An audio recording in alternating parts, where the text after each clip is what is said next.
Investir dans les personnes pour la prospérité et pour la paix, mais avec quels moyens? Bienvenue à vous qui nous rejoignez sur Africa 24 pour vivre en direct de Bruxelles, en Belgique, la cérémonie de clôture du 4e sommet Union Européenne-Afrique, une édition spéciale que nous vous proposons de suivre en compagnie de nos envoyés spéciaux sur place dans la capitale européenne, ainsi que nos invités éditorialistes sur le plateau. Au sommaire de notre programme, nous reviendrons d'abord sur les temps forts de la session d'ouverture de cette rencontre, puis nous analyserons le type de partenariat qui pourrait être profitable pour les deux espaces continentaux. Enfin, nous tenterons de voir comment le partenariat au sommet peut impliquer davantage les populations, ou alors les peuples des deux continents. Alors, pour vous permettre de vivre cet événement en notre compagnie, nous recevons un premier panel d'invités. Martial Zebelinga, vous êtes économiste et sociologue. Votre dernier ouvrage, Indépendance, discours sur le colonialisme après la colonie, est paru chez TM Éditions en décembre 2012. Soyez bienvenus. À vos côtés, David Gakounzi, vous êtes le directeur de l'IREA, Maison de l'Afrique à Paris, en France, et auteur de nombreux ouvrages dont Libye, permis de tuer, ou encore Côte d'Ivoire, le crime parfait. Tout cela, c'est en novembre 2011 chez l'Harmattan. On peut aussi citer Mandela, qui est sorti, lui, en septembre 2013, toujours chez l'Harmattan. Soyez bienvenue, David. Bonjour et merci. Et puis, face à vous, messieurs, vous avez l'ancien ministre des Relations extérieures des Comores, M. Fahmi Saïd Ibrahim, qui est par ailleurs président du parti de l'entente des Comores. Monsieur le ministre, soyez le bienvenu sur ce plateau. Merci à vous. Alors, dans cette première partie consacrée au temps fort de la session d'ouverture qui s'est déroulée ce mercredi à Bruxelles, on aimerait bien revenir sur ce qui a été dit. On a entendu beaucoup de choses sur notre plateau, en particulier sur Africa 24. Donc, on a entendu des discours de Mme Zuma, on a suivi ceux du président en exercice de l'Union africaine, le président Mohamed Ould Abdel Aziz. On a suivi des discours, bien sûr, de Ban Ki-moon, le secrétaire général des Nations Unies. Beaucoup de choses ont été dites. Je reviens vers vous, Martial Zebelinga. Qu'est-ce qui vous a marqué dans ces discours? Alors la première chose qui me marque, moi j'ai surtout prêté attention au discours de la responsable, la présidente de la commission de l'Union africaine, donc Madame Zuma. Et bon, j'ai vu qu'elle commençait par citer Mandela. J'ai trouvé que c'était tout à fait à propos. Je pense qu'on aurait pu penser aussi, à ce moment en tout cas, à quelqu'un qui, à mon avis, était, en tout cas qui incarnait, qui était dans les murs, puisqu'il s'agit de Barthélemy Boganda. Comme vous savez, Barthélemy Boganda est mort de façon mystérieuse, donc assassiné vraisemblablement un 29 mars 1959. Et c'est lui qui incarnait donc la vision panafricaine qu'il appelait à l'époque la vision des États-Unis d'Afrique latine, qui était pour que nous ayons dans cet espace-là donc un large espace avec le Cameroun, le Tchad, le Gabon, qui serait donc un espace plus viable que ce que la RCA est devenue et les autres pays d'ailleurs par la suite. Donc je crois, moi j'ai une pensée déjà par rapport à cette figure tutélaire et je pense que les Africains doivent s'en souvenir, doivent se souvenir de ce message d'unité que peut-être pour avoir trop oublié, nous nous retrouvons dans la situation actuelle. Je retiens aussi dans le propos de Madame Zuma une chose qui me semble très importante. Madame Zuma a rappelé quelques éléments qui ne font pas partie de l'ordre du jour. Notamment, elle a parlé des accords de libre-échange qui sont en discussion entre l'Afrique et l'Union européenne. Je suis fondamentalement pour un partenariat d'abord de l'Afrique avec elle-même, de l'Afrique avec ses diasporas, et je crois que c'est le choix de l'avenir. Ça ne veut pas dire que les autres sont exclusifs ou exclus, mais fondamentalement, il faudrait qu'on compte sur nos forces. David Gakounzi, on va entrer progressivement dans le débat parce que Martial Zebelinga est en train de planter le décor. Mais un mot aussi sur la session d'ouverture. Quels sont les éléments qui vous ont marqué dans les différents discours?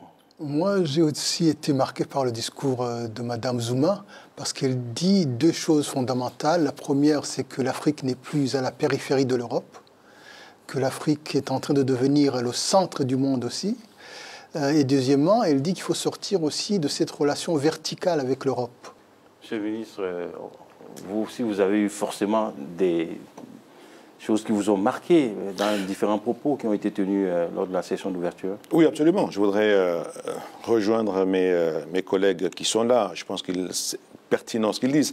Et je suis entièrement d'accord, je partage. Ce qui m'a aussi marqué, c'est la déclaration de Rompi, hier, qui a parlé de tout un symbole du lieu où nos chefs d'État africains se sont réunis avec les chefs d'État européens. Vous parlez bien du président du Conseil européen. Européen, absolument. Et il a parlé un peu de l'histoire, de cette histoire chargée, de ce lieu symbolique où ils se sont retrouvés. Peut-être qu'il y a un message aussi à retenir, qu'il est temps que l'Afrique aussi s'en inspire de cet espace et qu'on ait un lieu où peut-être que nos enfants aussi diront, voilà, c'est là où on a bâti une Afrique unie, solidaire, forte, et parce que, comme disait mon collègue tout à l'heure, notre avenir et de toute la coopération en dépend. Et c'est ce côté symbole que j'ai beaucoup apprécié. Et c'est la leçon que j'ai retenue aussi dans cette déclaration de Rompi. Et j'espère vraiment que l'Afrique en se ressaisira dans ce sens. Alors, il y a eu d'autres déclarations, bien sûr. On ne va pas toutes les passer en revue ici. Mais il y a aussi eu cette déclaration du secrétaire général des Nations Unies, M. Ban Ki-moon, qui disait les défis auxquels nous sommes confrontés dépassent les frontières. Parlant de l'Afrique, parlant de l'Europe, parlant même peut-être du monde. Qu'est-ce que vous en pensez? Déjà, vous constatez que, alors je me trompe peut-être, mais M. Ban Ki-moon n'est ni européen, ni africain. Marcia, oui. je vous propose, parce qu'on suive. On est en pleine cérémonie de clôture, j'avais un problème de géographie. D'aller suivre Madame la présidente de la Commission de l'Union africaine, Madame Nkosazana Dlamini Zuma, qui est en train de prendre la parole du côté de Bruxelles. Support to impart skills to the youthful population and access to means of production and markets. In addressing the phenomenon of human migration, we must face up to the push and pull factors. To boost intra-Africa trade, we must create regional value chains and encourage private investments. We are committed to developing a continental free trade by building on achievements of the regional economic communities. Lest we are misunderstood, Africa is very much alive to the reality that new trade regime under the WTO calls for reciprocity, which takes into account developmental needs of Africa. We therefore call on you as partners to ensure that we look at the EPAs together and make sure that they strengthen Africa's integration and development agenda. Partnerships are always stronger when founded on mutual trust, goodwill, and respect. We trust that our long-standing partnership will remain guided by these values. And indeed, we have seen a very successful meeting, and we have shared a lot of views, and we're taking a lot of what we've heard, both from Europe and from Africa, into consideration as we go forward in our relationship. But before I conclude, I also like to thank the EU for organizing all the other civil society components, because indeed our young people have a slogan that nothing about us without us. So it was indeed a good idea to have civil society, to have the youth, in addition to business.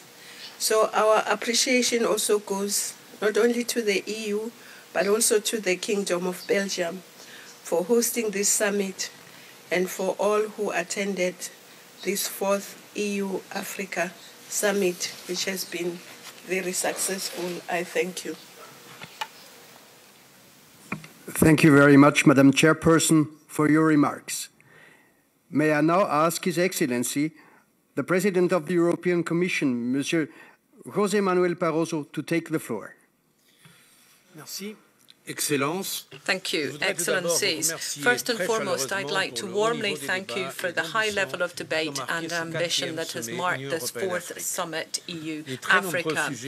Many subjects have been dealt with here which demonstrate the huge range of challenges that we're faced with and our common will to meet up to those challenges together. This summit has represented a new stage in our cooperation, showing that our partnership is more relevant and more tangible. En tant que président de la Commission européenne, j'ai participé au sommet de Lisbonne, de Tripoli, et à nos réunions annuelles avec le Collège de l'Union africaine, soit à Bruxelles, soit à Addis Ababa. Et je peux vous dire qu'on peut témoigner aujourd'hui des véritables progrès que nous avons accomplis dans notre partenariat, entre partenariats égaux qui se respectent mutuellement. Aujourd'hui, hier, j'ai beaucoup apprécié en spécial l'esprit d'ouverture, la franchise, l'esprit effectivement de partenariat que nous avons eu dans nos discussions, parfois d'ailleurs très informelles. En fait, beaucoup a changé depuis le sommet de Lisbonne. Le monde est sans aucun doute très différent aujourd'hui de ce qu'il était à l'époque du premier sommet Union européenne-Afrique au Caire en 2000. La mondialisation est devenue une réalité, ancrée dans l'esprit des gens. On ne peut pas s'y soustraire. Et nous devons y faire face, en particulier dans une période de crise économique. Il y a une leçon que nous pouvons en tirer. La solution, c'est d'être ouvert au monde et non pas de se renfermer sur soi-même. La mondialisation offre quelques opportunités, elle apporte aussi certains risques. Essayons de les relever ensemble. Mais on ne peut pas nier la réalité. Nous avons besoin d'un leadership mondial au niveau politique et économique pour s'assurer que nous restons bien ouverts les uns aux autres, que nous prenons la mondialisation à bras-le-corps, qu'ensemble nous répondons aux différents problèmes et défis qui se posent chaque jour à nos citoyens, à nos entreprises, pour leur sécurité et leur prospérité.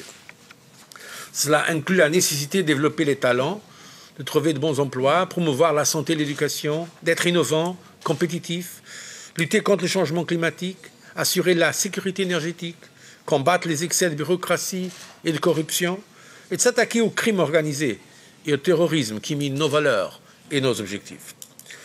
Ces dernières années, nous avons montré en Europe qu'une partie de la solution, si nous voulons être plus forts, plus unis, c'est de travailler ensemble sur ces questions, Union européenne et États membres, avec nos partenaires internationaux. Ici en Europe, nous avons dû relever beaucoup de défis, la crise financière, et le résultat, je le dis avec une certaine fierté, est qu'aujourd'hui l'Europe est plus unie. Aujourd'hui, il y a plus d'instruments d'intégration, de coordination, de gouvernance commune. L'intégration régionale nous a aidés à promouvoir et défendre nos intérêts, à renforcer notre solidarité, sans pour autant perdre toute la richesse de notre identité et de notre diversité que nous avons dans les 28 États membres. En un mot, l'intégration régionale nous a permis de trouver les bonnes solutions, de répondre aux inquiétudes des marchés comme de nos partenaires à travers le monde et de progresser vers une reprise économique, une prospérité et une sécurité soutenable et inclusive. J'ose penser que le même peut s'appliquer à l'Afrique. L'année dernière, j'ai eu l'honneur de participer au nom de l'Union européenne aux célébrations du 50e anniversaire de l'Union africaine. L'indépendance et le panafricanisme sont toujours allés de pair. Et l'intégration régionale continuera à être un pilier important de l'affirmation de l'Afrique sur la scène mondiale. Nous continuerons donc à soutenir l'Union africaine en nous appuyant sur la poursuite de relations privilégiées avec chaque État africain et avec les communautés régionales. Je me réjouis d'ailleurs que nos États membres aient accepté la proposition de la Commission de créer, dans le prochain cadre financier, un instrument panafricain d'environ 1 milliard d'euros qui vise précisément à soutenir les efforts d'intégration de tout le continent. Maintenant, j'ai l'honneur de donner la parole au président de l'Union africaine, Son Excellence Mohamed Abdelaziz, le président de la République islamique de Mauritanie. Monsieur le Président, vous avez la parole. Merci. بسم الله الرحمن الرحيم. أصحاب الفخامة والمعالي رؤساء الدول والحكومات، السيد الرئيس المجلس الأوروبي، السيد رئيس مفوضية الاتحاد الأوروبي، السيدة رئيسة مفوضية الاتحاد الإفريقية، أصحاب المعالي والسعادة، أيها الحضور الكريم، أيها السادة والسيدات، في ختام القمة الرابعة لإفريقيا والاتحاد الأوروبي يسعدني أن نهنئكم جميعا على النتائج الهامة التي تمخض عنها هذا اللقاء. ذلك أن تبادل الآراء والأفكار الذي تم خلال هذين اليومين والعروض التي قدمت لنا حول أعمال منتديات المجتمع المدني والشباب والأعمال ساهمت جميعها في استنطاق مسيرتنا المشتركة واستشراف آفاقها الرحبة وتحديد أهدافها الاستراتيجية وأولوياتها العملية خلال السنوات القادمة. أصحاب الفخامة والمعالي، أيها السادة والسيدات، إن الإعلان الذي صادقنا عليه يؤكد سعينا للعمل سويا من أجل رفع التحديات التي نواجهها ومضاعفة الجهود التي نبذلها سبيلا لارتقاء بشراكتنا على أسس متينة قوامها تشبثنا جميعا بقيم الديمقراطية وحقوق الإنسان ووعينا التام بارتباط اقتصادياتنا وتشبك مصالحنا وتداخل أوضاعنا وإيماننا المشترك بضرورة التنسيق والتعاضد والتآزر، كما أن خارطة الطريق التي تبنيناها للفترة 2014-2017 حملت في طياتها خلاصة اهتماماتنا ولباب أولوياتنا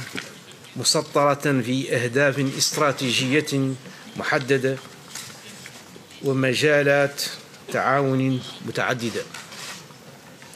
فالسلم والأمن والحكامة الرشيدة والديمقراطية وحقوق الإنسان والتنمية البشرية والنمو المستدام والشامل والقضايا الدولية كلها مجالات تحظى ببالغ اهتماماتنا وتتبوأ مكانة عليا في سلم أولوياتنا وتنسجم في مجملها مع الاستراتيجية المشتركة بين إفريقيا والاتحاد الأوروبي المعتمدة عام 2007.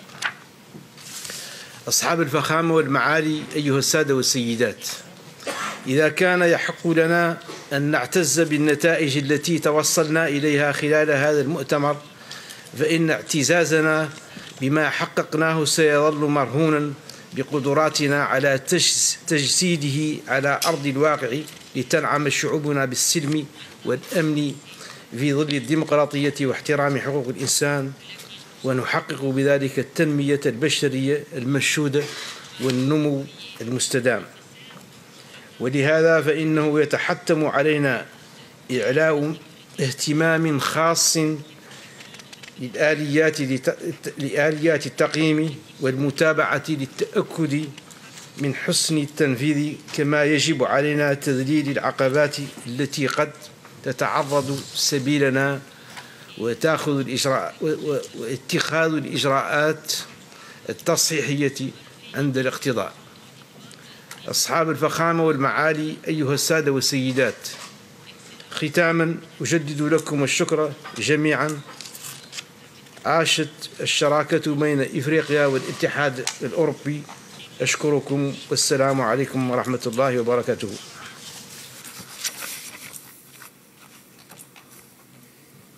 Merci beaucoup, Monsieur le Président, pour votre intervention.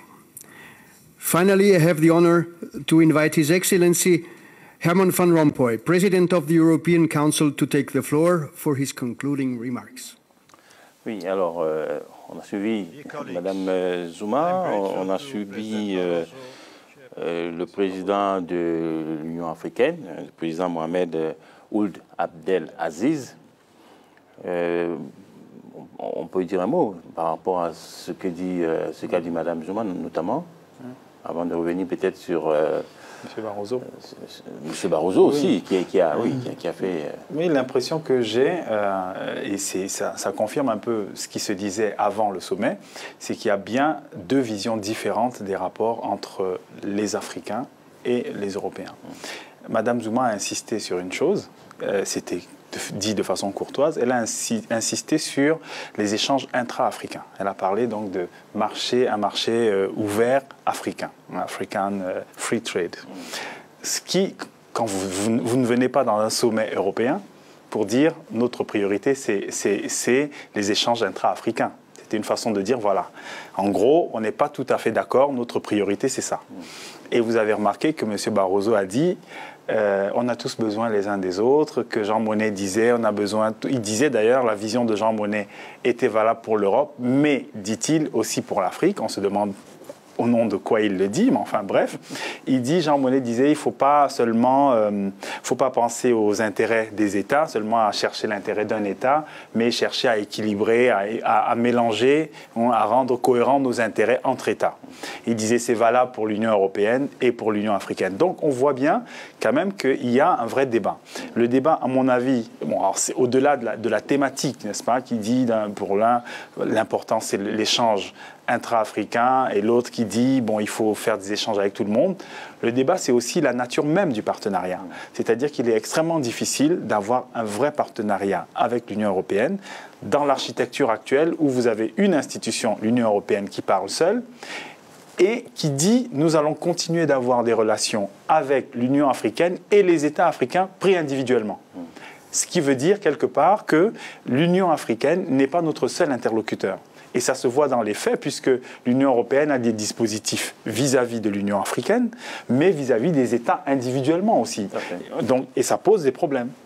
On va revenir, on va continuer à parler sur ce plateau de ce débat qui paraît passionnant déjà, mais je vous propose juste de faire un détour par Bruxelles, où nous attend Marie-Angèle Touré, notre envoyée spéciale qui est du côté de ce 4e sommet Union européenne-Afrique. Marie-Angèle, dites-nous un peu comment se passent les choses. Donnez-nous un peu le programme de cette journée de clôture du côté de Bruxelles.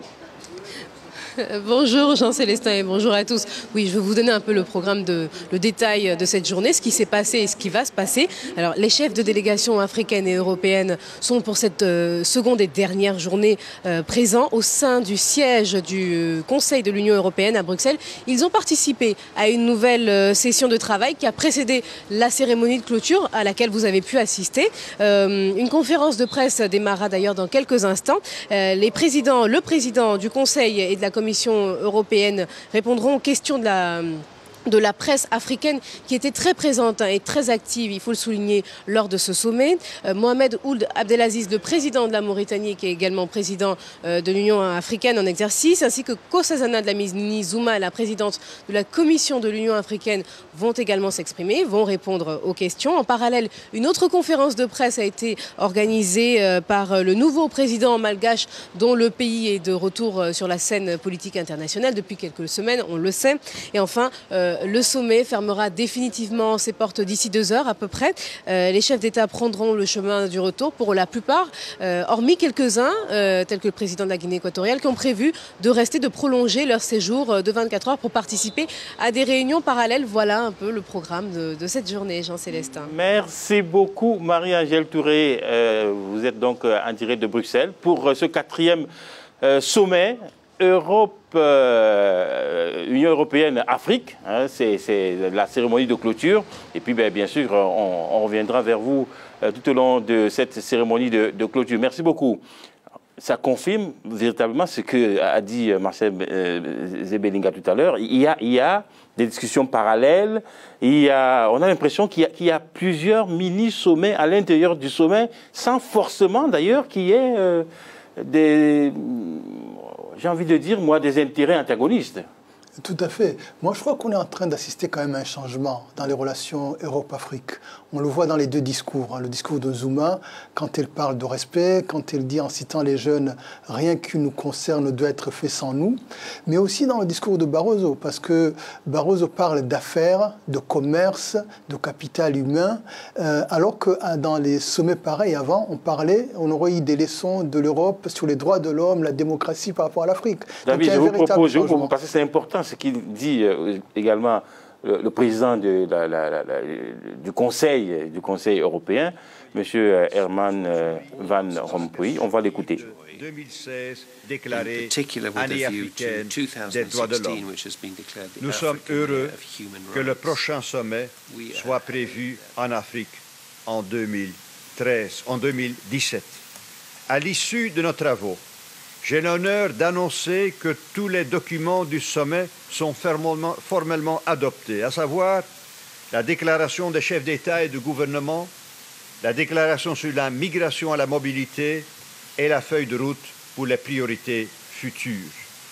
Je tiens à remercier tous ceux et toutes celles qui ont permis la tenue de ce sommet. Comme nous l'avons dit d'emblée, il s'agit de la manifestation de plus grande ampleur jamais organisée dans ce bâtiment. Mes remerciements vont donc tout particulièrement au secrétariat général du Conseil de l'Union européenne, au service d'action extérieure, au service de protocole, aux agents de liaison, aux interprètes et aux services de restauration qui nous ont apporté leur soutien tout au long de ce sommet. Le président de l'Union africaine, la présidente de la Commission de l'Union africaine, le président de la Commission européenne vont à présent m'accompagner à la conférence de presse où nous présenterons un résumé succinct de nos conclusions aux médias. Il ne me reste donc qu'à vous souhaiter tous et toutes un bon retour. But in departing from Brussels, I can only invite you to come back. And as an old African saying goes, return to old watering holes for more than water. Friends and dreams are there to meet you. Thank you.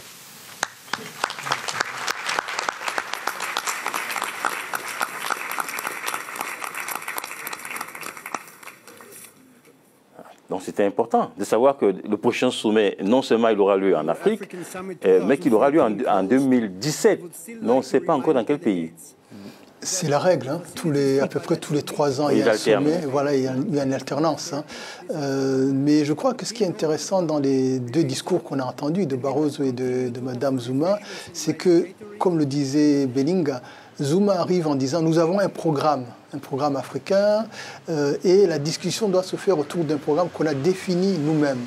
Hein. Nous ne sommes pas venus ici pour qu'on nous dicte le programme de notre propre développement. » Et je crois que vraiment, dans le discours, on est en train le discours reflète le changement de rapport économique, de rapport de force économique au niveau international auquel on est en train d'assister progressivement, silencieusement. Alors, Monsieur le ministre, est-ce que ce rapport de force dont parle David Gakunzi, on le voit hein, d'ailleurs, est-ce que ce rapport de force entre la vision de Mme Zuma, de ce qu'elle entend par le partenariat avec l'Union européenne, et la vision de M. Barroso, est-ce que ce rapport de force peut être un frein, un handicap à ce partenariat-là?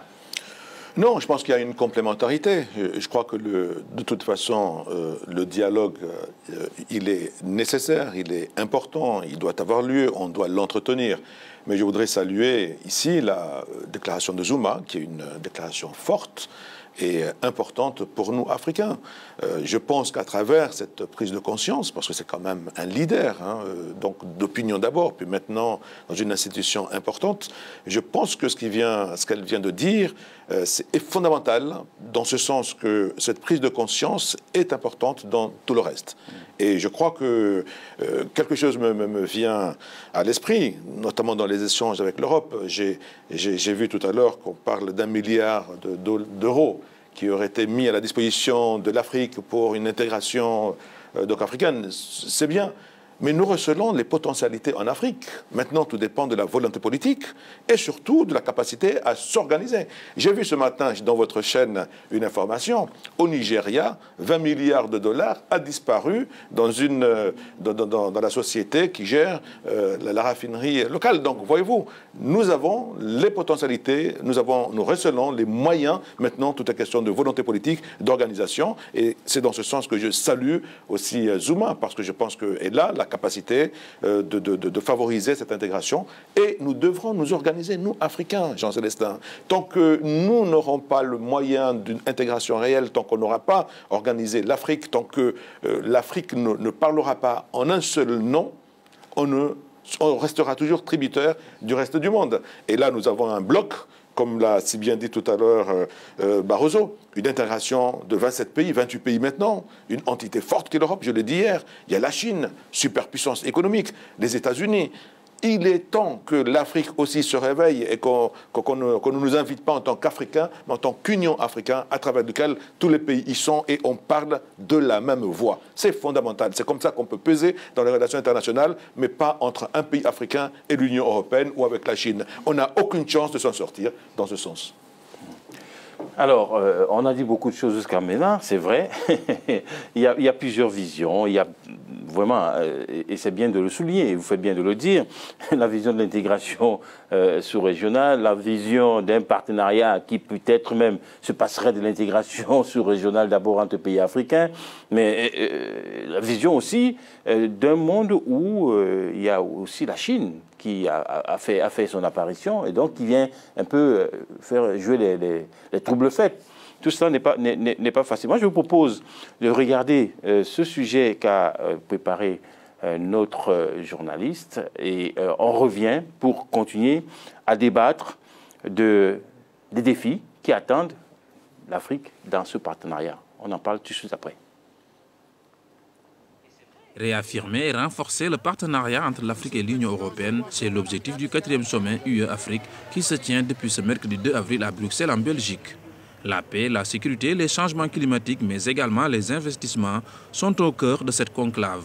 Objectif, instaurer un nouveau départ entre les deux instances continentales. Sur le sommet d'un partenariat exemplaire, et nous sommes là, les communautés économiques régionales, pour ensemble avec la Commission de l'Union africaine, réaffirmer ce partenariat et repartir sur des engagements nouveaux. Le continent africain connaît une forte croissance économique malgré la crise économique qui secoue le monde depuis 2008.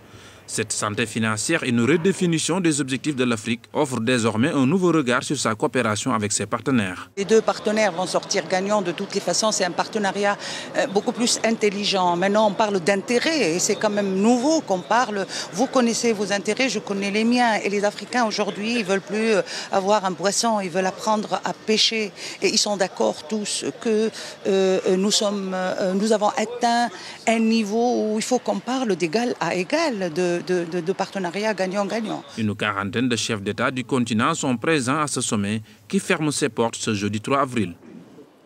Martial Zebelinga, voilà qui remet un peu les pendules à l'heure.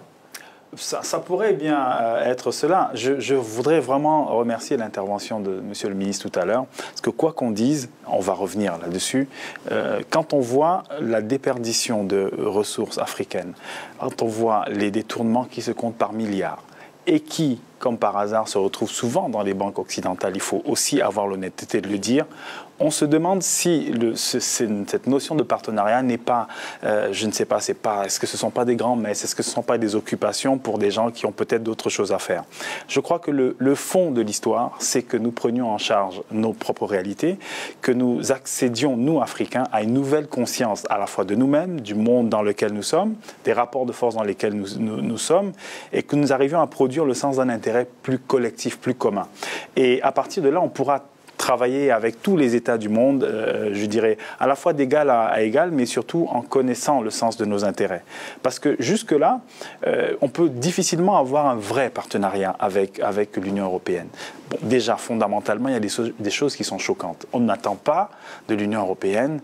Je ne vois pas pourquoi et comment on pourrait attendre d'une institution l'Europe, qu'elle nous finance nos universités. On dit qu'il y a une université panafricaine, on va demander de l'argent à l'Allemagne pour nous nourrir nous-mêmes. On va demander de l'argent. Je veux dire, je sais même, c'est inqualifiable. C'est inqualifiable. David Gakouzi, qu'est-ce qui explique justement ce qui peut rappeler un peu comme une anomalie? Pourquoi est-ce que notre continent, qui est quand même reconnu comme étant l'un des plus riches au monde, n'arrive pas à s'autofinancer, n'arrive pas à prendre conscience de lui-même? Il a encore besoin que c'est l'Union européenne qui vienne lui dire on est là pour vous aider à prendre conscience de vous-même ou de gérer vos affaires. Vous l'avez dit, hein, prendre conscience de soi-même. Je crois que la question, elle est là. Le développement commence d'abord dans les têtes. Tant que nous ne réaliserons pas que le plan Marshall que nous demandons toujours est en dessous de nos pieds, dans notre sous-sol, dans nos mines, tant que nous continuerons à penser que nous sommes pauvres, parce qu'on nous a dit que nous sommes pauvres et nous le croyons, alors que nous sommes le continent potentiellement le plus riche du monde, c'est dans les têtes. Si nous reprenons possession de notre capacité de création, de production, que nous nous en rendions compte, mais les choses sont en train d'évoluer quand même, soyons positifs. Il y a un temps où dans ce type de sommet, on aurait entendu des discours presque, je dirais, de mendicité, hein. Mais là, on a entendu un discours qui est un discours de négociation. Partenariat, oui, mais négociation. Parce qu'aussi, l'évolution dans les consciences dépend aussi de l'évolution dans les réalités. Aujourd'hui, l'Afrique n'est plus dans le huis clos classique avec l'Europe. Aujourd'hui, l'Afrique a d'autres partenaires, le Brésil, l'Inde, la Chine, etc. Donc, les potentialités, le monde est plus ouvert qu'à une certaine époque. Oui, tout petit mot. Après, on marque une pause. En fait, on nous parle effectivement de croissance à 6% en Afrique, de l'Afrique un continent d'avenir. C'est bien, mais moi j'aimerais que l'Afrique devienne un continent du présent. Parce que sinon, on risque de rester un continent d'avenir, ad vieternam, comme De Gaulle le disait à propos du Brésil. Il est temps que nous refusions que l'Afrique demeure un continent d'avenir et que ce taux de 6% n'empêche pas qu'il y ait tant de morts, tant d'illettrés et tant de problèmes en Afrique, malgré ce croissance de 6%. J'aurais préféré une croissance de 1%, mais avec une meilleure rationalisation de nos choix budgétaires, de la gestion du pays, de l'éducation. C'est de cette Afrique-là et de cette croissance que nous voulons, et que l'Afrique devienne un continent du présent, parce que nous en avons besoin actuellement. Alors, ce dont ont besoin également nos téléspectateurs, c'est de marquer une courte pause et de suivre le JT de la rédaction. Après, on se retrouvera ici sur ce plateau pour continuer à parler de cette journée de clôture, cette cérémonie de clôture du 4e sommet Union européenne-Afrique qui se déroule, vous savez, en direct de Bruxelles, la capitale européenne. A tout de suite.